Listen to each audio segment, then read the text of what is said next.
ఏ రోజైతే మనం తొందరగా లేవాలనుకున్నామో, ఆ రోజే లేట్‌గా లేస్తాం. కానీ నిజమా కాదా చెప్పండి? ఈరోజు మా బుడ్డోడి బర్త్‌డే. తొందరగా లేవాలి, వాడికి ఏదో ఒకటి చేయాలి మంచిగా అని అనుకున్నా. కానీ లేసేసరికి 7 అయిందండి బాబు. 7 అయింది. మళ్ళీ బస్ వచ్చే టైం అయింది. ఏమీ చేయలేదు. మళ్ళీ ఫుల్ వర్షం వచ్చిందిగా. మంచి కూల్ వెదర్‌కి మంచిగా నిద్రపోయినాం మేమైతే అసలు. Happy birthday to you. Happy birthday to you. Happy birthday బుడ్డి. Happy birthday. Hi hello welcome to our channel Nandini Kiran vlogs అండి. అందరూ బాగున్నారా? నేనైతే చాలా బాగున్నానండి. ఫస్ట్ టైం మన వీడియో చూసే వాళ్ళైతే లైక్ చేయొచ్చుగా, సబ్స్క్రైబ్ కూడా చేసుకోండి. ఈ వీడియో వచ్చేసి ఆగస్ట్ 4 అంటే ఇప్పటికి దాదాపు 5 డేస్ అవుతుంది. నేను ఎంత స్లోగా ఉన్నాను చూడండి. అందరూ ఎంత పాజిటివ్గా ఉన్నారు, నేను ఎంత స్లోగా ఉన్నాను చూడండి. ఏ రోజు తీసి ఆ రోజు వీడియోస్ అప్లోడ్ చేస్తాను. నేనైతే ఇప్పుడు 5 డేస్ పట్టింది. ఎందుకంటే మన వీడియోస్ పోవట్లే కదా, ఎప్పుడు పెట్టాలి, ఏ టైం పెట్టాలి, ఎందుకు అని ఆలోచించి వీడియోస్ పెట్టేసరికి పాత వీడియోస్ అన్నీ అంతే స్టోరేజ్ అయి ఉంటున్నాయి. ఫోన్ స్టోరేజ్ కూడా ఫుల్గా ఉందండి. ఫోన్ అయితే విపరీతంగా స్టోరేజ్ ఎక్కువయ్యి ఇన్‌షాట్‌లో మనం ఎడిట్ చేసినవి గ్యాలరీలోకి రావడానికి అసలు రావట్లేదు. Your phone is full storage అని ఆటోమేటిక్‌గా పడిపోతుంది. ఇక్కడైతే మా వారు మా బుడ్డోడికి విషయం చెప్తుండండి. మా బన్నుగాడు కూడా చెప్పిండు వాళ్ళ తమ్ముడికి. ఈరోజు మా బుడ్డోడి బర్త్డే అని చెప్పాను కదా, అప్పటికి 7 అయిందండి బాబు. మేము తొందరగా లేవాలనుకున్నాం. తొందరగా లేవాలనుకున్న రోజే లేట్‌గా లేస్తాం. అదేంటో నాకు అర్థం కాదు అసలు. మిగతా టైంలో బాగానే లేస్తాం. 6 కల్లా మెలుకువ వచ్చేస్తది. మా వారైతే 5కే లేస్తాడు. ఈరోజు ఆయన కూడా లేవలేదు, నేను లేవలేదు. ఆయనకి పని లేదని ఆయన లేవలేదు. వర్షం వచ్చింది. నైట్ కూల్ వెదర్‌కి మంచిగా హాయిగా నిద్రపోయాను. తెల్లవారుజామున నిద్ర బాగా పట్టిద్ది కదా అసలు. మేమన్నా నిద్రపోతాం కానీ మా వారు నిద్రపోడు. ఆయన 5 కల్లా లేసేస్తాడు. మరి ఆయన ఎందుకు, ఆయన కూడా ఈరోజు మాతో పాటు నేను లేచి టైం 7 అయిందన్నప్పుడు అందరు దిగ్గున లేసారు అసలుకి. ఎట్లాగో మా బుడ్డోడు బర్త్డేగా నేను అనుకున్న ఏదో ఒకటి చేద్దాం, స్వీట్ చేద్దాం అనుకున్నా కానీ స్వీట్ తిండు. అసలు సేమియా చేద్దాం అనుకున్నా, సేమియా తిండు. వీళ్ళేందో అండి, వీళ్ళ బాడీకి స్వీట్ అనేది పడదు. ఓన్లీ కారం బాగా తింటారు. పచ్చళ్ళు, కారాలు, కారపూస అలాంటి కారం వస్తువులే తింటారు కానీ స్వీట్లు అస్సలు తినరు. ఇక ఏదో ఒకటి చేద్దాంలే అన్నట్టుగా ఫస్ట్ ఫ్రిడ్జ్‌లో చూస్తే పూరి పిండి కనపడింది. తీసేసి స్పీడ్‌గా ఇప్పుడు 7 అయింది కదా, నేను మొదలుపెట్టేసరికి 7:10 అయింది. అయినా కూడా ఫస్ట్ ఒక పక్క అయితే బియ్యం కడిగి పెట్టేసిన వెంటనే ఏదో ఒకటి చేద్దాం అనేది ఫస్ట్ అయితే. ఎంత టైం ఉన్నప్పుడు ఏం చేయబుద్ది కాదు. ఒక టైం మనం ముందుగా లేసేదని చేద్దామంటే ఏం చేయబుద్ది కాదు. సమాసిగా మెదలకుండా కూర్చుంటా. అదే ఇప్పుడు ఆరాటంలో అయితే మస్తు చేస్తా. Last half an hour 10 minutes ఉందన్నప్పుడు చకచకలాడిస్తా. మామూలుగా ఉండదు ఆ టైంలో. ఎందుకో ఏమో ఆ టైంలోనే మంచిగా పని చేయడానికి ఊపొచ్చిద్ది నాకైతే. ఇక ఫస్ట్ అయితే అటు పక్క అన్నం పెట్టేసిన, ఉడికేసింది. ఇక పూరీలు అయితే కలిపేసిన. నేను చిన్న పూరీలే చేస్తా అండి, పెద్దగా అయితే చేయను. నాకు అట్లనే ఇష్టం. ఇక ఇటు సైడ్ అయితే అన్నం ఆరబెట్టేసిన. పులిహోర అన్న లెమన్ రైస్ కలిపేద్దామంటే మా వారు లెమన్స్ తీసుకొచ్చిండు. నేను ఆ ప్రాసెస్ చేసిన. పాలైతే వెయిట్ చేసిన. ఫస్ట్ పాలేసి తాగేశారు. ఎంత హడావుడి, ఎంత ముందు లేవచ్చుగా అంటారు. మరి ముందు మెలుకు రాలేదు, ఏం చేస్తాం మరి, తప్పదు మరి. నేను ఒక్కటైతే బాగా అబ్జర్వ్ చేసిన అండి. ఏంటంటే పెందగా లేసి మనం పొద్దున్నే లేసి పనులన్నీ పూర్తి చేసుకుంటే చాలా టైం అనేది మనకి ఉంటుంది. అదే మనం లేటుగా లేస్తే ఇంకొంచెం లేట్ అయిపోద్ది, పనులు ఇంకా డిలే అయిపోతాయి. అసలు పొద్దున్నే లేసి చేస్తే ఎంత తొందరగా అయిపోతున్నాయి అంటే నేను 2-3 టైమ్స్ చూసి అట్లా చేసిన కూడా పని కూడా. కానీ ఆ టైంలో మెలుకు రాదు, ఏంటో మరి. అనుకుంటాము అలారం పెట్టుకుంటాం కానీ అలారం బంద్ చేయటమే సరిపోద్ది. మనం లేవటం మాత్రం కుదరదు. ఇక్కడైతే నేను పూరీలు చేసేసిన, లెమన్ రైస్ కూడా కలిపేసిన అండి. ఇంకా చాక్లెట్లు ఇద్దామనేసి నిన్ననే తెప్పించిన. మా వారు ఈ చాక్లెట్లే తెస్తాడు. ఎప్పుడైనా సరే కోకోనట్ చాక్లెట్లు ఎంత బాగుంటాయి అంటే అంత బాగుంటాయి. మీరు ఎప్పుడైనా టేస్ట్ చేశారో చెప్పండి, చాలా బాగుంటాయి. నేను ఇక్కడ బాక్స్లో కట్టేస్తున్నా. వాళ్ళకైతే లెమన్ రైస్ చేశాను కదా, లెమన్ రైసే పెట్టేస్తున్నా బాక్స్లో కూడా. ఇక నేను మామూలుగా సేమియా చేద్దాం అనుకున్నా కానీ మా బుడ్డోడు అస్సలు తినండి. ఏంటో మా పెద్దోడన్నా కొంచెం గద్దితే తింటాడు కానీ మా బుడ్డోడు అస్సలు తిండు సేమియా. వాడికి ఎందుకో స్వీట్ అస్సలు తినలేవాడు. ఇక అందుకని ఇవి చేసేసిన. నేను ఇవి బాగానే తింటాడు. లెమన్ రైస్ తింటాడు, పూరీలు తింటాడు బాగానే. అందుకని లెమన్ రైస్ చేసేసి బాక్స్లో పెట్టేస్తున్నా. నెక్స్ట్ పూరీలు కూడా పెడుతున్నా. ఆల్రెడీ వాళ్ళు తిన్నారు. పాలు వేడి చేసి అని చెప్పారు, పాలు తాగారు. అంటూ చెరొక 2 పూరీలు అయితే తినేశారు. ఇక టైం అవుతుంది, అప్పటికే మాకు టైం అయిపోతుంది. అయినా కూడా అంత హడావుడిగా చేసేసిన. వాళ్ళకైతే చాలా అంటే చాలా బాగుందండి పులిహోర అయితే. మంచిగా ఇంట్రెస్ట్గా చేసినప్పుడు అస్సలు బాగోదు. ఈరోజు బాగుంది. ఏదైనా అంతే అండి, ఎప్పుడైనా అంతే. ఇంట్రెస్ట్గా చేసింది అసలు బాగోదు. మంచిగా చేసింది, మామూలుగా హడావుడిగా చేసింది మంచిగా కుదిరింది. సర్లే అండి, వీడియో చూసిన వాళ్ళు ఒక చిన్న లైక్ ఇవ్వచ్చుగా. వీడియో చూస్తున్నారు కానీ లైక్ ఇవ్వట్లేదు. బాక్సులు కట్టే పని అయితే అయిపోయిందండి. నేను అందిద్దో అందదో, పులిహోర లెమన్ రైస్ అందిద్దో అందదో, లేకపోతే పూరీలు అందుతాయో అందవో, అంత స్పీడ్గా చేస్తున్నాను కానీ 2 అందేసినాయి. వాళ్ళ బాక్స్లో అయితే కట్టేసి బాస్కెట్లో పెట్టి వాటర్ బాటిల్లో వాటర్ పట్టేసిన, కచ్చిపులు కూడా వేసేసిన. నెక్స్ట్ మా బుడ్డోడికి స్పూన్ కావాలంట, స్పూన్ కూడా బాక్స్లో వేసేసిన. ఇది మనం బాస్కెట్లో బుట్టలో అన్నం పెట్టడం అయిపోయిందంటే నెక్స్ట్ పిల్లల దగ్గరికి పోయి వాళ్ళని ఎలా రెడీ చేస్తారో చూడాలి. మా వారు చేస్తాడు కానీ మంచిగా చేయడండి, ఎట్లెట్లో చేస్తాడు. అందుకనే నేనంతట నేను తయారు చేయించుకుంటే నాకు మంచిగా అనిపిస్తుంది. అందుకనే నేను మళ్ళీ అక్కడ బాస్కెట్లు తీసుకొచ్చి బయట పెట్టేసిన. ఆ షర్ట్ నేను తీసుకొచ్చిండు కానీ లొంబుగా ఉంది, నాకు ఎందుకు అట్లా నచ్చలేదు. అది వద్దనేసి నేను ఇంతకుముందు టీషర్ట్లు తీసుకున్నాను అండి. ఫ్రైడే వీళ్ళకి సివిల్ డ్రెస్ కదా, ఇవి వేయడానికి అసలు లేవనేసి ఒక 2 టీషర్ట్లు తీసుకున్నా. అందులో ఒకటి తీసుకొచ్చి వేస్తాను, అది లొంబు ఉంది అని చెప్పి ఇది తీసుకొచ్చి వేసిన. తర్వాత ఇది ఇప్పి వేసినాక షర్టే బాగుందిగా అనిపించింది. మళ్ళీ మా వారితో అట్లా అంటే మళ్ళీ ఆయన నన్ను తిడతాడేమని ఇదే బాగుందని చెప్పేసిన. నాకైతే షర్టే నచ్చింది, లొంబుగా ఉన్న. టీషర్ట్ మామూలుగా ఉంది. సర్లే ఏం కాదులే పంపి, మళ్ళీ టైం లేదు అక్కడ. ఫస్ట్ నువ్వు ఎందుకు ఇప్పినవని నన్ను తిడతాడు, మళ్ళీ ఇదంతా ఎందుకులేని గోల, సాయంత్రం వేయచ్చులే ఈవినింగ్ అనేసి ఆ టీషర్ట్ మీదనే పంపించిన. ఇది కూడా బాగాలే, ఇది కూడా లొంబే ఉందిలేండి కొంచెం, కాకపోతే షర్ట్ బాగుంది కదా. ఆ పాయింట్కి బెల్ట్ చూడండి ఎట్ట పెట్టిండు. బెల్ట్ పెట్టడం ఆయనకి రాదా మరి, కాకపోతే నేను చేస్తానని మరి వీళ్ళ దిమాకి. ఒక్కొక్కరు ఎంత ఫాస్ట్ ఉన్నారు ఏంటండి బాబు. ఒక్కొక్కరు చిన్న పిల్లల్ని వేసుకొని కూడా యూట్యూబ్ వీడియోస్ చేస్తున్నారు. నాకు వీళ్ళు కొంచెం పెద్ద పిల్లలైనా కూడా నాకే టైం సరిపోవట్లేదు. వాళ్ళు ఎట్లా చేస్తున్నారో, వాళ్ళు ఏ విధంగా ఎడిట్ చేస్తున్నారో నాకు అర్థం కావట్లేదు. టైం అంతా ఎడిట్ చేయడానికే సరిపోతుంది. నేను ఒక వీడియో లాంగ్ వీడియో పెడదామని తీసిన అనుకోండి, అది 1 అవర్ వస్తుంది, 1 అవర్ 1.5 అవర్ వస్తుంది. దాన్ని అంతా కట్ చేసి మొత్తం ట్రిమ్ చేసి ఎడిటింగ్ చేసి అంత చేసేసరికి ఒక 1 అవర్ 2 అవర్స్ పడుతుంది నాకు. వీళ్ళు చిన్న పిల్లల్ని వేసుకొని అట్లా చేస్తున్నారు, నాకు అర్థం కావట్లేదు. ఒక్కొక్కసారి నేను ఇంత బద్ధకంగా ఉన్నాను ఏంటి అనిపిస్తుంది నిజంగా కూడా. చేసినా కూడా మా వారిని ఒకటే తిడతా ఉంటా, పిల్లలు రెడీ చేయడం కూడా రాదు నీకు, ఏం చేస్తావు అని తిడతా ఉంటా.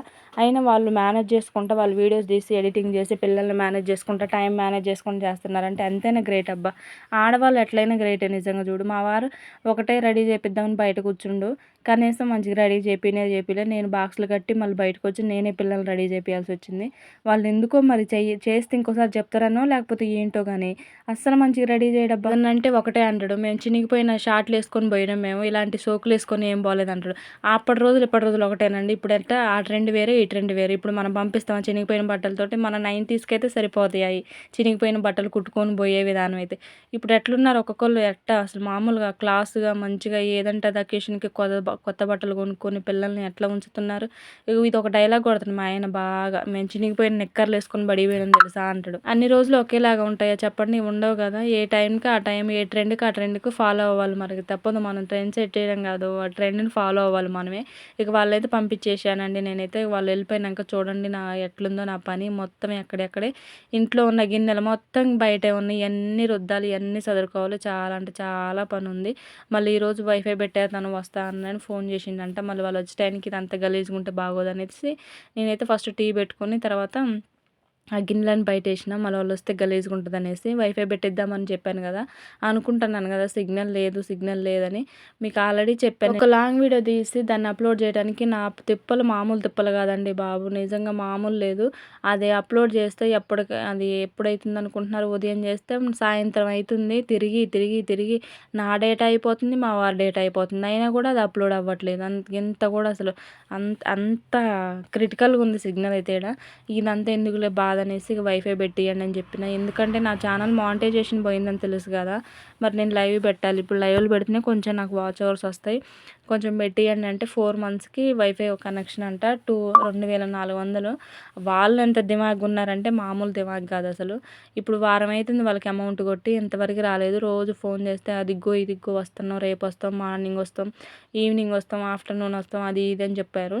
ఇక మా వారి కోపం వచ్చేసి ఇక ఆల్రెడీ వాళ్ళు ఖమ్మంలో అంట బ్రాంచ్, ఖమ్మంకి వెళ్ళి కొండపల్లి అంట, కొండపల్లి వెళ్ళిండు. వాళ్ళ ఆఫీస్కి వెళ్తే అది కాదన్నా ఏదో రాలేదు అందుకనే రావట్లేదన్న, రేపు పంపిస్తా, మీ ఊరు పక్కన అతను ఉన్నాడు ఆ కనెక్షన్ ఇచ్చే అతను, తనకి చెప్తే తను వచ్చి మీకు ఫిట్ చేస్తారులే అని చెప్పిండు. మా వారైతే అక్కడ గోడ పగలగొట్టింది చూడండి, పాతింటి గోడ అది. దాని గల్లీలో ఆ కడ్డీ ఒకటి ఉంటే కడ్డీ నిలబెట్టి దానికి పైన కనెక్షన్ సిగ్నల్ వచ్చే బాక్స్ అయితే ఫిట్ చేయాలంట. ఇక వాళ్ళు వచ్చేసరికి మా ఆయన అయితే ఆ బాక్స్ అయితే వాళ్ళు ఇక్కడే పెట్టాలి కాబట్టి వాళ్ళు మళ్ళీ అందులో బట్టరా సందులో అనేసి ఆయన గోడ పడగొట్టిండు. ఆ లోపు ఇద్దరు వచ్చారండి, వాళ్ళైతే పెట్టే వాళ్ళైతే ఇద్దరు వచ్చారు. మా దరిద్రం ఏంటంటే అసలు కరెంట్ లేదండి, ఆ రోజే కరెంటు పోయింది. ఇక వాళ్ళేమో లేట్ అవుతుంది అని అంటున్నారు. మంచిగా వాళ్ళు లేట్ చేసినందుకు కరెంటు కూడా మంచిగా ఆఫ్ చేసిండు. వాళ్ళు కూడా వెయిట్ చేశారు. ఇక కరెంట్ ఆయనకు ఫోన్ చేస్తే ఒక 5 నిమిషాల్లో వచ్చిద్దా అన్న అని చెప్పిండు. ఆ లోపు వాళ్ళు కూర్చున్నారు. ఇవన్నీ తెచ్చారు చూడండి, ఇవే ఫిట్ చేసేది మొత్తం. లోపల ఒక బాక్స్, మళ్ళీ పైన సిగ్నల్ కోసం అనేసి బయట ఒక కడ్డీ పెట్టి ఆ కడ్డీకి పైన కనెక్షన్ ఇస్తున్నారు. మేము తీసుకున్నది అయితే జియో కంపెనీ అండి. 4 మంత్స్ వ్యాలిడిటీ, అంటే వ్యాలిడిటీ అంటే 4 మంత్స్ మనకి రీఛార్జ్ చేయని అవసరం లేదు. 2200 అంట మొత్తానికైతే 4 మంత్స్ వస్తుంది. 4 మంత్స్ తర్వాత మళ్ళీ మనం నెల నెల రీఛార్జ్ చేయించుకోవాలంట. సిగ్నల్ అయితే ఇక్కడ ఇది ఒక్కటే వస్తుందండి, వేరే ఏం రావట్లేదు. ఎయిర్టెల్ కానీ బిఎస్ఎన్ఎల్ కానీ ఇలాంటివి ఏమీ రావట్లేదు. ఓన్లీ జియోనే వస్తుందంటే ఇక్కడ మా ఊర్లో కూడా పెట్టించుకున్నారు. వాళ్ళని అడిగి మేము ఖచ్చితంగా వచ్చింది అన్నదే చేసిన, మళ్ళీ ఆరాటంగా చేసి డబ్బులు వేస్ట్ చేసుకోవడం, సిగ్నల్ రాంది ఇబ్బంది అయ్యిద్ది అనేసి అడిగితే చెప్పారు. అంటే 2-3 పెట్టించారులేండి. వాళ్ళని అడిగిన సిగ్నల్ వస్తుందా మంచిగా అంటే వస్తుందని చెప్పారు. ఇక వాళ్ళైతే అంతా రెడీ చేసుకుంటున్నారు. ఆ లోపు కరెంట్ వస్తుంది అనేసరికి వాళ్ళు అవన్నీ చూస్తున్నారు. ఆ బాక్స్ ఫిట్ చేయాలంట కడ్డీకి, దాన్ని పైనకి పెట్టాలంట. సిగ్నల్స్ అనేవి దానికి అందాలంట. ఇక్కడ ఫిట్ చేస్తున్నారు చూడండి. నేను లైవ్ పెడుతుంటే వీడియో క్లారిటీగా వస్తుంది, నెట్ పెట్టారా అని, వైఫై పెట్టించారా అని చాలామంది లైవ్లో అడుగుతున్నారు కదా. నేను ఇంక ఈ వీడియో పెట్టలేదు మీకు అనేసి నేను అక్కడ లైవ్లో మీకు ఆన్సర్ ఇవ్వలేదు. నేను వైఫై పెట్టించాము, అందుకని మీకు సిగ్నల్ మంచిగా వస్తుంది, లైవ్ కూడా క్లారిటీగా వస్తుంది కదా. ఇక మా సబ్స్క్రైబర్స్కి ఇదే చెప్పడం, మీ ఈ వీడియో చూస్తే మీకు అర్థమైపోద్ది. అందరూ అడుగుతున్నారు లైవ్లో ఎంత క్లారిటీగా వస్తుంది, వైఫై పెట్టించినవా ఒకటే అడుగుతున్నారు. కానీ నేను ఈ వీడియో పెడదామనేసి వాళ్ళకి సమాధానం చెప్పలేదు, కానీ పెట్టించినాం. పోతే పోయిందిలేండి, ఒక 2000 పోయినాయి. తర్వాత మనకి సిగ్నల్ అయితే ఫ్రీగా ఉంది కదా, అంత రిస్క్ చేయటం కంటే ఇది బెటరే కదా. నేనైతే రీఛార్జ్ చేయించడం ఎందుకని నా ఫోన్ బ్యాలెన్స్ కూడా అయిపోయింది. ఒక 3 డేస్ అవుతుంది బ్యాలెన్స్ కూడా అయిపోయి. ఆ 3 డేస్ వాళ్ళు రమ్మంటే వచ్చిండు, బ్యాలెన్స్ కూడా ఎక్కించుకోలేదు. ఎట్లాగో మనకు వైఫై ఉంటే వాట్సాప్ కాల్ అయ్యి మాట్లాడుకోవచ్చులే, ఇక మామూలు రీఛార్జ్ చేయించలే. మళ్ళీ దానికి ఒక 350 అయింది, మళ్ళీ ఇది ఒక 2000 ఎంత ఎందుకు డబ్బులు వేస్ట్ అనేసి నేనైతే రీఛార్జ్ చేయించుకోకుండా ఇక వైఫై తోటే వాడుతున్న ఫోన్లు కూడా. ఏంటండి ఎంత పీనిస్ట్ దానివా నువ్వు అని అనుకోమాకండి. మరి మిడిల్ క్లాస్ జీవితాలు అంటే అంతే అండి, అన్నీ కావాలంటే మనకి రావు. మనం ఎలా ఉంటున్నామో దాన్ని బట్టి మనం అడ్జస్ట్ అయ్యి లీడ్ చేయాలి, కానీ అన్నీ మనకు కావాలంటే కుదరదు. ఇప్పుడు ఆల్రెడీ 2000 ఖర్చు అయిపోయింది కదా వైఫైకి. ఇప్పుడు రీఛార్జ్ అయిపోతే ఏమైంది, మామూలుగా ఎవరైనా అర్జెంట్ ఫోన్ ఉంటే వాట్సాప్ కాల్ చేస్తారు, వాట్సాప్ మెసేజ్లు ఏవో ఉంటాయి కదా, నడిపించుకోవచ్చు అని నేనైతే రీఛార్జ్ వద్దు అని చెప్పిన మా వారికి అయితే. ఇక చేపిలేదు, ఆయన చేపిస్తా ఒక 3 డేస్ నుంచి వీళ్ళు రావట్లా, ఫోన్ కలవట్లా, ఏంది రీఛార్జ్ చేస్తా ఏం కాలే, ఒక నెలకు 300గా పోతే పోయినలే అంటున్నా. కానీ అసలు మళ్ళీ వాళ్ళు వచ్చి చేసినాక ఒక 3 డేస్లో వస్తారు. 3 డేస్ కోసం మనం 350 పెట్టి బ్యాలెన్స్ చేయించుకోవడం ఎందుకనేసి నేనే వద్దు అని చెప్పిన. ఇంకొక విషయం అండి, మన వీడియోస్ అనేది ఇంగ్లీష్లో వస్తాను, నేను అందుని ఇంగ్లీష్లో వస్తాను అని చాలామంది మెసేజ్ చేస్తున్నారు. నేను ఈ వీడియోలో అయితే అది క్లారిటీ ఇచ్చేస్తాను. మీరు ఇంగ్లీష్లో వస్తున్నప్పుడు మీరు ఏం చేస్తారంటే, మీరు షార్ట్ వీడియో చూస్తారు కదా, షార్ట్ వీడియో చూసినప్పుడు పైన త్రీ డాట్స్ ఉంటాయి పైన. ఆ డాట్స్ క్లిక్ చేశారనుకోండి, ఇవి మీకు ఒక మొత్తం description, clear screen, captions, audio track, ఇలా క్వాలిటీ ఇవన్నీ వస్తాయి. దాంట్లో ఆడియో ట్రాక్ దగ్గర మీకు లాంగ్వేజ్ అనేది ఉంటుందండి. అక్కడ మీరు ఇంగ్లీష్ తీసేసి తెలుగు అని నొక్కండి, మీకు ఆటోమేటిక్గా తెలుగులోనే వచ్చేస్తుంది. చాలామందికి ఇది తెలియదు, చాలామంది అడుగుతున్నారు మెసేజ్ చేసి కూడా ఇంగ్లీష్లో వస్తున్నాయి అని. ఇదైతే మీకు చెప్పాను కదా, ఫస్ట్ ఆ 3 డాట్స్ క్లిక్ చేస్తే మీకు కింద ఆడియో ట్రాక్ అని వస్తుంది. ఆ ఆడియో ట్రాక్ని క్లిక్ చేస్తే మీకు తెలుగు, ఇంగ్లీష్ అని ఉంటుంది. మీరు తెలుగు సెలెక్ట్ చేసుకోండి, ఇక వీడియోస్ తెలుగులో వస్తాయి. ఏ వీడియో అట్లా వచ్చినా సేమ్ ప్రాసెస్ అలా చేస్తే మీకు ఈ తెలుగులోనే వచ్చేస్తాయి. ఓకేనా, మీకైతే క్లియర్ అయింది అనుకుంటా. ఒకవేళ క్లియర్ కాలేదని చెప్తే చెప్పండి, నేను ఒక షార్ట్ వీడియో రూపంలో చూపిస్తాను, మళ్ళీ మీకు చేసుకుంటూ చూపిస్తాను, మీకు అర్థమైంది. ఇక్కడైతే మాకు కరెంట్ ఆడుకుంటుందండి బాబు, ఊకే పోతుంది వస్తుంది. వీళ్ళేమో టైం అవుతుంది అంటున్నారు, వాళ్ళకి ఇంకో వేరే కనెక్షన్ ఇవ్వాలంటే వేరే ఊరు వెళ్ళి. మరి తప్పదు, మరి అక్కడ ఈరోజే పోల్స్ వేస్తున్నారంట మా దగ్గర, అందుకనే కరెంట్ అయితే పోయింది. ఒక 10 నిమిషాలు వాళ్ళకు కూడా ఒక ఫోన్ చేస్తూనే ఉన్నాం. మా వారైతే ఒక 10 నిమిషాలు వచ్చిద్దన్న ఆగండి అని అంటుండే తను కూడా. ఇప్పుడు వాళ్ళదే అర్థం చేసుకోవాలి, మన కూడా అర్థం చేసుకోవాలి కదా, తప్పదు మరిగా. ఆ లోపు అయితే వీళ్ళైతే అటు నుంచి బయట నుంచి కనెక్షన్ అయితే లోపలికి ఇస్తున్నారు. లోపల ఒక బాక్స్ పెడతారంట, మనకి సిగ్నల్ అక్కడ గ్రీన్ బటన్ వస్తుందంట దానికి. ఇంకా సిగ్నల్ కోసం అటు పందిలపల్లి, అంటే మా ఊరికి వెళ్ళి అటు పందిలపల్లి నుంచి వస్తుందంట కనెక్షన్, సిగ్నల్ అనేది. అటు మలిపారు చూడండి బోర్డుని, అటు మలిపి చూస్తున్నారు వస్తుందా రావట్లేదా అనేసి సిగ్నల్. అబ్బాయి పైకి ఎక్కిండు, కిందే మా వారు క్లాంపులు కొడుతుండ, దానికి ఆ కడ్డీ క్లాంపులు కొడుతుండు పడకుండా కింద. అటు ఇటు వైఫై అయితే పెట్టించామండి, సిగ్నల్ ప్రాబ్లం అయితే ఏముండదు, సిగ్నల్ కూడా మంచిగానే వచ్చింది. వాళ్ళైతే ఫిట్ చేసి వెళ్ళిపోయారండి. నేను కూడా చెక్ చేసిన, అక్కడ గ్రీన్ బటన్ వస్తుంది చూడండి, అక్కడ సిగ్నల్ అనేది. ఇక ఎట్లయితే ఫిట్ చేసి వెళ్ళారండి. ఈ వీడియో అయితే ఇంతే, మీకు నచ్చితే మాత్రం ఖచ్చితంగా like and subscribe, please like and subscribe చేయండి. Thank you for the watching, bye bye.